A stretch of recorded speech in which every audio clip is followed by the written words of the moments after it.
Today morning we were discussing about the first row and third row, isn't it? That is ನಾನು, ನನಗೆ, ನನಗೂ, ನನ್ನ and ನಂದು. ನಾವು, ನಮಗೆ, ನಮಗೂ, ನಮ್ಮ and ನಮ್ದು. Let's focus what is there in the second row and fourth row. Second row, ನೀನು is you for younger one. So this whole things, okay? The second row is actually for younger one. The 02 number which I have referred in all the verb system, that is when we are talking to second person younger one. 04 which I have referred, that is nothing but we are talking to second person with respect. Okay, so neenu is you and ninna your, nindu yours, your apostrophe s for younger one, ninage for you, ninagu for you also. Example, I am talking to my younger brother, just assume like that. Okay, Suresha, neenu ನನ್ನ ಜೊತೆ ಬರ್ತೀಯಾ? That means will you come with me? ನೀನು is you. Suresha, ನೀನು ಏನು ಮಾಡ್ತಾ ಇದೆಯಾ? What are you doing? That is you, ನೀನು. How to say ನಿನ್ನ? ಓಕೆ, ಸುರೇಶಾ ಇದು ನಿನ್ನ ಸೈಕಲ್, ಆರ್ ಸುರೇಶಾ ಇದು ನಿನ್ನ pen. Okay, or I can say Suresha ಇದು ನಿನ್ನ shirt, this is your shirt. Okay, and how to say ನಿನಗೆ? ಸುರೇಶಾ ನಿನಗೆ ಕಾಫಿ ಬೇಕಾ? ನಿನಗೆ. ಸುರೇಶಾ ನಿನಗೆ ಸ್ವೀಟ್ಸ್ ಬೇಕಾ? ಓಕೆ, ನಿನಗೆ for you. How to say ನಿನಗೂ? For you also. ಸುರೇಶಾ ನಿನಗೂ ಸ್ವೀಟ್ಸ್ ಕೊಡ್ತೀನಿ, for you also I will give sweets. ನಿನಗೂ ಕಾಫಿ ಕೊಡ್ತೀನಿ, I will give you coffee. ನಿನಗೂ ಕಾಫಿ ಬೇಕಾ? Do you also want coffee? That is ನಿನಗೂ. How about ನಿಂದು? ನಿಂದು ಯುವರ್ಸ್.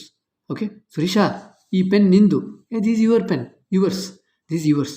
ಸುರೇಶಾ ಈ ಬುಕ್ಕು ನಿಂದು, this book is yours. Okay, that is nindu. So is this row is done. Let's go to fourth row. In the fourth row what we have, neevu is you with respect, nimage is for you with respect, nimagu for you also, nimma your, nimdu yours. Okay, your apostrophe is with respect. How to use this?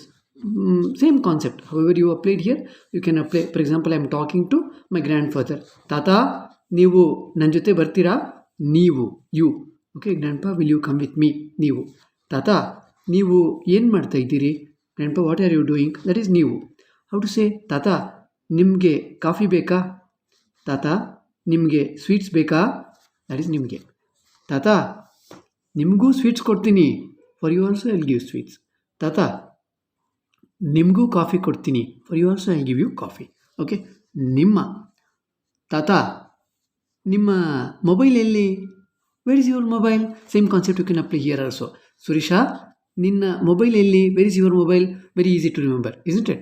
Tata, nimma mobile elli? Where is your mobile? That is nimma. Tata, ee mobile nimdu. This mobile is yours. Your apostrophe. Yes, I hope you got it. Once you know this 1, 2, 3, 4, 5 into 4, this 20 words if you know, see, you're never going to do mistake. So you will, the language with perfectly you're going to use each one word. Okay, I hope this video would be useful to you all. Ellargu namaskara. And also the upcoming batch, the spoken Kannada batch would be commencing from 3rd of June 2025. If you're anyone interested, please do let me know. You can WhatsApp me at 9341895618. And in the next video, don't forget, we're going to understand what is this madla, shall I do, madli, let someone do. This concept we are going to learn in the next video. Ellargu namaskara, namaste to all.